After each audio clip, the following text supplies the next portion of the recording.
বাংলাদেশের রাষ্ট্রনীতি মাঝে মাঝেই সেই গৃহস্থের মতো, যিনি মাসের 20 তারিখে মুদি দোকানের সামনে দাঁড়িয়ে বলেন, ভাই হিসেবের খাতা খুলুন, আগামী মাসে সব মিটিয়ে দেব।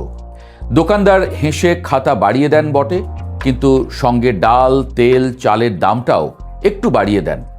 আন্তর্জাতিক অর্থ তহবিল অর্থাৎ IMF-এর সঙ্গে বাংলাদেশের বর্তমান সম্পর্কটাও অনেকটা সেই জাতের।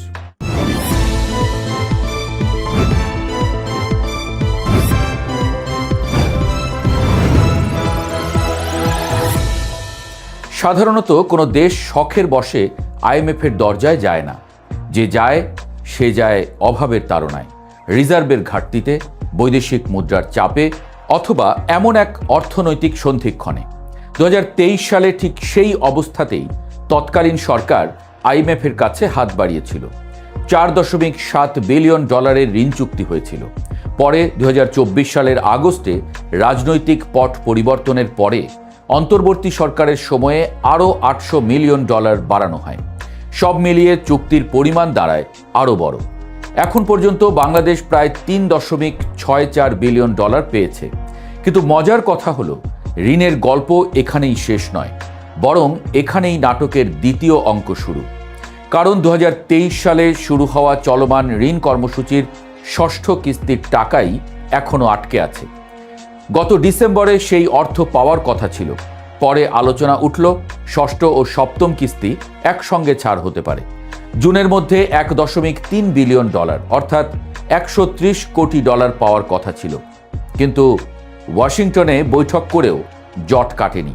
অর্থমন্ত্রী আমির খসরু মাহমুদ চৌধুরী ফিরে এসেছেন, কিন্তু ডলার এখনও বিমানে চড়ে ঢাকায় নামেনি। এই অবস্থাতেই নতুন খবর, বাংলাদেশ আবারও IMF-এর কাছে প্রায় $2 বিলিয়ন নতুন ঋণ চাইছে। শুধু তাই নয়, বিশ্বব্যাংকের কাছ থেকেও $1 বিলিয়ন চাওয়া হয়েছে।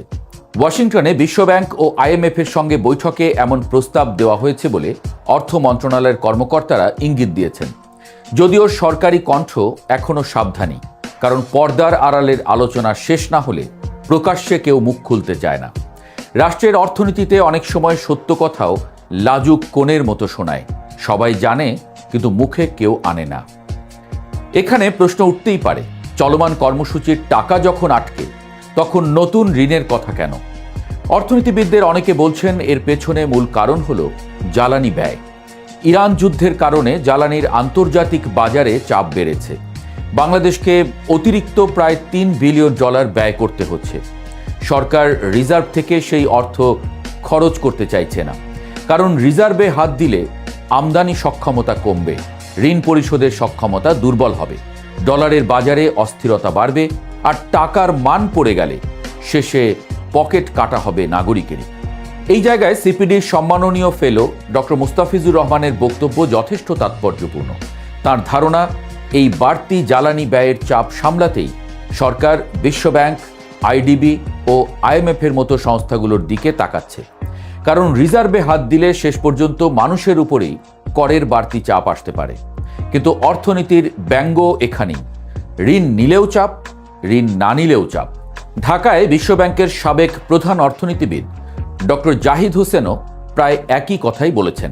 তার ভাষায়, IMF নতুন ঋণ দিলেও আগে জানতে চাইবে এই টাকায় সরকার কি করবে, কোথায় ব্যয় হবে, কি কর্মপরিকল্পনা। কারণ চলমান ঋণ কর্মসূচি রেখে হঠাৎ নতুন কর্মসূচির যুক্তি কি? এই প্রশ্ন মোটেও অযৌক্তিক নয়, বরং রাষ্ট্রীয় অর্থনীতিতে এই প্রশ্নই আসল। কারণ ঋণ তো আল্লাহর রহমত নয় যে নামলো আর সমস্যার সমাধান হলো। ঋণ মানে আজকের অভাব মেটাতে আগামী দিনের আয় বন্ধক রাখা। এখন আসা যাক আসল কাঁটায়। IMF-এর ঋণ মানে কেবল টাকা নয়, সঙ্গে শর্তও আসে। আর শর্তগুলো কোনো কাব্যগ্রন্থ নয় যেটা ইচ্ছা হলে পড়া যায়, না হলে তাকে রেখে দেওয়া যায়। IMF-এর মূল কথা খুব পরিষ্কার, ভর্তুকি কমাও, কর জাল বাড়াও, রাজস্ব ব্যবস্থায় সংস্কার করো, ব্যাংক খাতে শৃঙ্খলা আনো, কর ছাড় কমাও, প্রয়োজন হলে কর বাড়াও, বিনিময় হার বাজারের বাস্তবতার সঙ্গে মিলিয়ে দাও। বিশ্বব্যাপী IMF-এর অর্থনৈতিক দর্শন অনেকটা এমন, আগে হিসাবের খাতা ঠিক করো, পরে মানুষের দীর্ঘশ্বাসের কথা ভাবা যাবে। কিন্তু বাংলাদেশের বাস্তবতা একটু আলাদা। এদেশের অর্থনীতি শ্রমনির্ভর, আমদানি নির্ভর, ক্ষুদ্র ও মাঝারি ব্যবসা নির্ভর। এখানে গরিবের সংসার চলে কৃষকের ঘামে, ক্ষুদ্র উদ্যোক্তার সাহসে আর প্রবাসীর পাঠানো টাকায়। এই বাস্তবতায় যখন ভর্তুকি কমে তখন গ্যাসের দাম বাড়ে, বিদ্যুতের দাম বাড়ে, জ্বালানির দাম বাড়ে। তারপর শিল্পের উৎপাদন খরচ বেড়ে যায়, কৃষকের সেচ ব্যয় বাড়ে, ছোট কারখানার মালিকের মাথায় হাত পড়ে। বাজারে পেঁয়াজ, ডাল, চাল, ভাড়া সবাই যেন একসঙ্গে সভা করে সিদ্ধান্ত নেয় আমরাও একটু বাড়ি। ইতোমধ্যেই আইএমএফের শর্ত অনুযায়ী সরকার জ্বালানি তেলের দাম বাড়িয়েছে, বিদ্যুতের দাম বাড়ানোর প্রক্রিয়াও চলছে। একটি কমিটি এ নিয়ে কাজ করছে। কথাটা শুনতে খুব প্রশাসনিক, কিন্তু এর বাংলা অনুবাদ বাজারের মানুষ ভালো বোঝে, আরও চাপ আসছে। অবশ্য আইএমএফের কিছু ইতিবাচক দিকও আছে। তারা রিজার্ভের হিসাব স্বচ্ছ করতে চায়। বাজেট ঘাটতি, রাজস্ব পরিকল্পনা, ব্যাংকিং খাতের দুর্বলতা এসব জায়গায় জবাবদিহি বাড়াতে চাপ দেয়। কর প্রশাসন আধুনিক করা, খেলাপি ঋণ কমানো, সুদের হার বাজার ভিত্তিক করা এসব কাঠামোগত সংস্কারের কথা তারা তোলে। আর আন্তর্জাতিক বাজারে আইএমএফের অনুমোদন এক ধরনের সিগন্যালও দেয়, যার ফলে বিশ্বব্যাংক, এডিবি, জাইকা প্রভৃতি সংস্থাও সহযোগিতায় আগ্রহী হয়। কিন্তু সাধারণ মানুষের কাছে অর্থনীতির বড় বড় শব্দের চেয়ে বড় কথা একটাই, মাসের শেষে বাজার করা যাচ্ছে কিনা। এখানেই সমস্যা। সুদের হার বাজার ভিত্তিক হওয়ার ফলে ব্যাংকগুলো ঝুঁকি বিবেচনা করে ঋণের সুদ বাড়াচ্ছে। আগে ব্যবসায়ীরা অন্তত জানতেন কত হারে ঋণ পাবেন। এখন ক্ষুদ্র উদ্যোক্তা ঋণ নিতে গিয়ে দেখছেন ব্যাংকারের মুখে হাসি আছে, কিন্তু সুদের কাগজে ঘাম ঝরছে। এতে নতুন বিনিয়োগ কমছে, শিল্প সম্প্রসারণ ধীর হচ্ছে, কর্মসংস্থানও কমছে। আরেকটি বড় চাপ আসছে কর খাত থেকে। বাংলাদেশের কর জিডিপি অনুপাত দক্ষিণ এশিয়ায় সবচেয়ে কম, প্রায় 9% কাছাকাছি। তাই আইএমএফ চায় করজাল বাড়ুক। তত্ত্ব হিসেবে কথাটা ঠিক, কিন্তু বাস্তবে যদি করজাল বাড়ানো মনে হয়, একই মানুষকে আরও চাপ দেওয়া, তাহলে সেটা চিকিৎসা নয়, নতুন রোগ। কর প্রশাসন এখনও জটিল। ছোট ব্যবসায়ের জন্য কর রিটার্ন দেওয়া মানে অনেক সময় পরীক্ষার খাতা পূরণের মতো। আইএমএফ আধুনিকতার কথা বলে, কিন্তু বাস্তবের বাংলাদেশ এখনও কাগজ, সিল, স্বাক্ষর আর লাইনের দেশে দাঁড়িয়ে। চলমান ঋণ কর্মসূচির শর্তগুলো নিয়েও প্রশ্ন কম নয়। অন্তর্বর্তী সরকারের সময়ে তখনকার অর্থ উপদেষ্টা সালেউদ্দিন আহমেদ বলেছিলেন বড় শর্তগুলো পূরণ হয়েছে, কিন্তু নতুন সরকারের সময়ে ব্যাংক রেজুলেশন অধ্যাদেশ এমনভাবে সংশোধন করে সংসদে পাশ হয়েছে যা নিয়ে অনেকের উদ্বেগ আছে। সংশোধনের ফলে দুর্বল ব্যাংকের পুরনো শেয়ারধারীদের আবারও মালিকানায় ফেরার সুযোগ তৈরি হয়েছে। জাহিদ হোসেন বলছেন, ব্যাংক রেজুলেশন অধ্যাদেশ যে সংস্কারের স্পিরিট ছিল, আইনে তা আর থাকলো না। আবার আইএমএফের শর্ত অনুযায়ী প্রতি মাসের শুরুতে তেলের দাম সমন্বয়ের কথা থাকলেও গত 2 মাস তা হয়নি। এনবিআরের আলাদা কাঠামোর আলোচনা হয়েছিল, কিন্তু অধ্যাদেশ পাশ হয়নি। অর্থাৎ আইএমএফের প্রকল্পের খাতা এখনো অর্ধেক ফাঁকা। এই অবস্থায় সরকার যদি নতুন ঋণ আনুষ্ঠানিকভাবে চায়, আইএমএফ যদি তাতে রাজি হয়, তাহলে কি জনজীবনের চাপ আরও বাড়বে? খুব সংক্ষিপ্ত উত্তর, সম্ভাবনা প্রবল না, বরং অবশ্যই। কারণ আগের শর্তগুলোই বাংলাদেশ পুরোপুরি পূরণ করতে পারেনি। জিডিপি বৃদ্ধির নির্ধারিত লক্ষ্যমাত্রা পূরণ হয়নি। ভর্তুকি প্রত্যাহার, কর ছাড় বাতিল এসব পদক্ষেপ রাজনৈতিকভাবেও কঠিন। কিন্তু আইএমএফ সাধারণত নিজের শর্ত থেকে সহজে সরে আসে না, বরং এবারও বাংলাদেশকেই বলতে হবে সংস্কার কিভাবে বাস্তবায়ন করবে। অর্থমন্ত্রী অবশ্য বলছেন, আইএমএফের কোনো শর্ত যদি জনগণের স্বার্থ সংরক্ষণে বাধা হয়, সরকার তা মেনে নেবে না।